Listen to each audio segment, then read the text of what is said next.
today is what, in my opinion, was the most remarkable medical, I used to think discovery, but it's actually a rediscovery, that we may have seen in this generation, or at least for 100 years.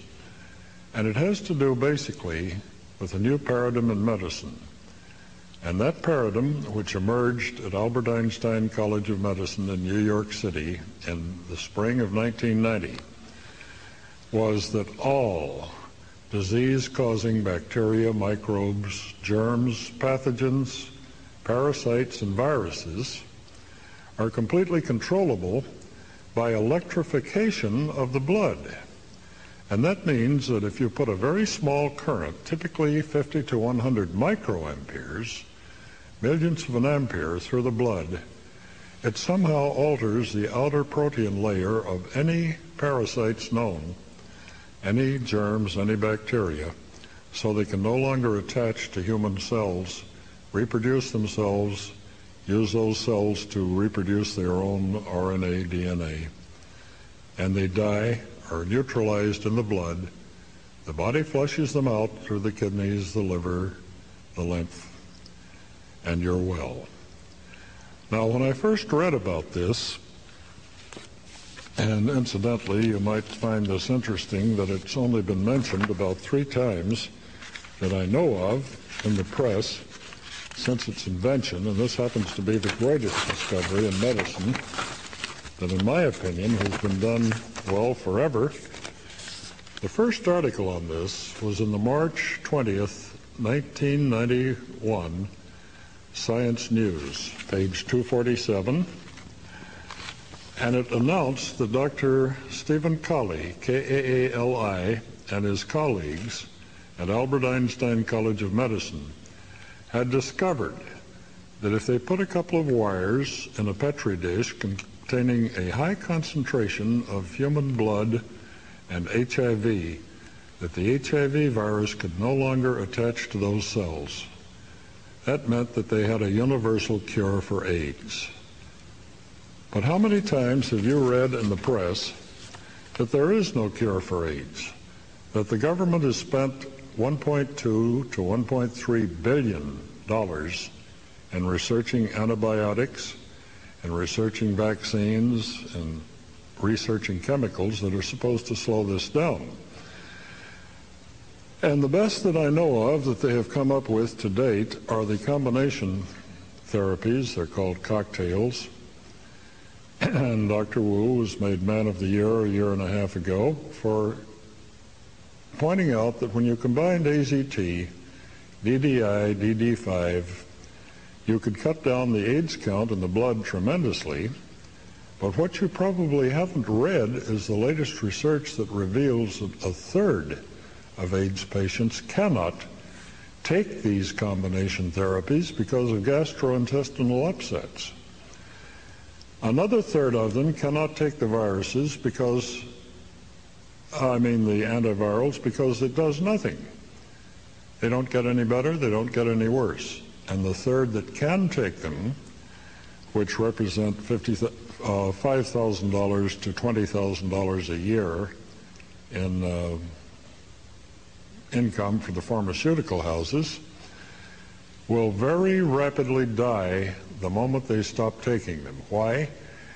Because the viruses left in the blood are so virulent that they have the power of overpowering the patient in just a few days, and they will die of HIV of a much more virulent form. Don't forget, the HIV mutates very, very rapidly, one of the most rapidly mutating retroviruses known.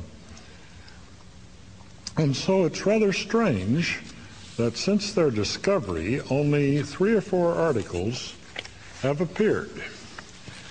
An interesting article did appear in the Houston Post on Wednesday, March 20th, 1991, in which they announced the discovery. And then later, in Longevity magazine, December 1992, page 14, in which Dr. Kali and his colleagues tried to backtrack the discovery, and they say right in this article that it will not be ready for 15 years. because it hasn't been researched. The truth is, it has been researched, it does work, it can be applied today.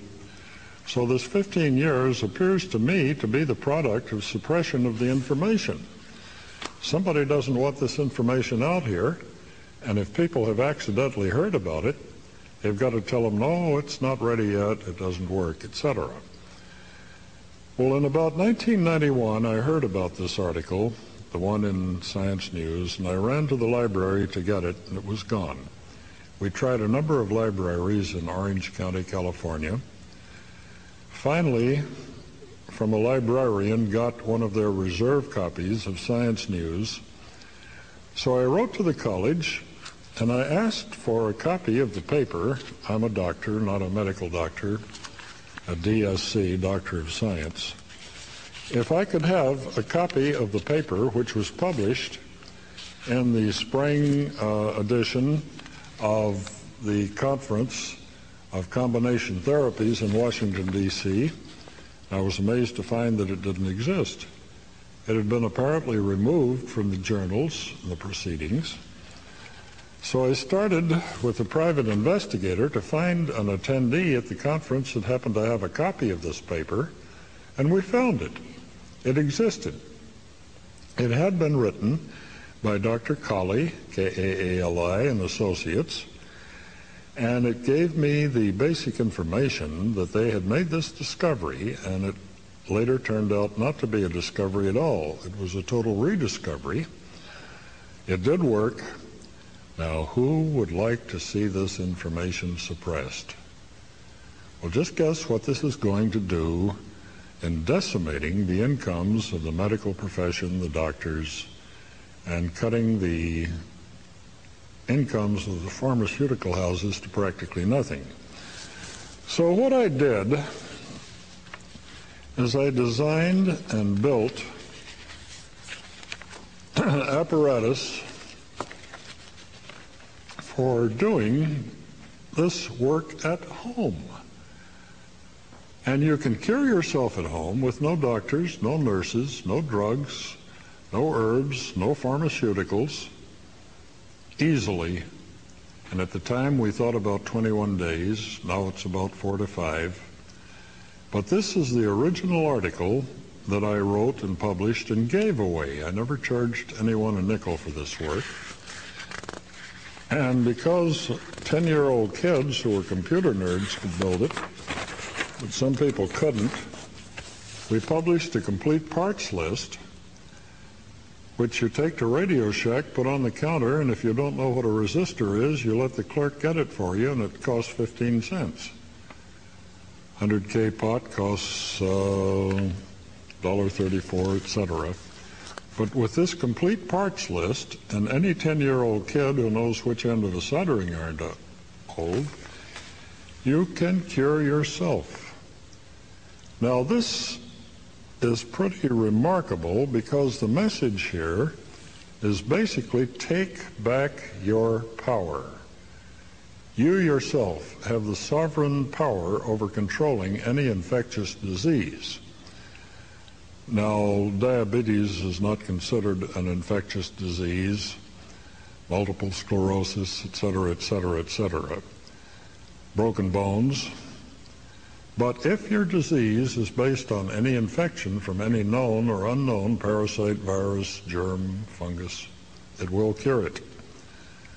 But instead of using the word cure, I'm surely supposed to use the word spontaneous remission, because if you use the word cure and you're not a medical doctor, it's a felony in most of the states, including the one where I live. So my goal today is to give all the people who want, and this is about 15% of you, you'd think that anyone wants to get healed, but they don't. Anyone doesn't. 85% of the gross population in this culture, Judeo-Christian background, are known to have a death wish. And if they have a death wish, there's nothing you can do to convince their conscious mind, because the death wish is unconscious, to make the person get better unless he chooses to, he or she. So what you do here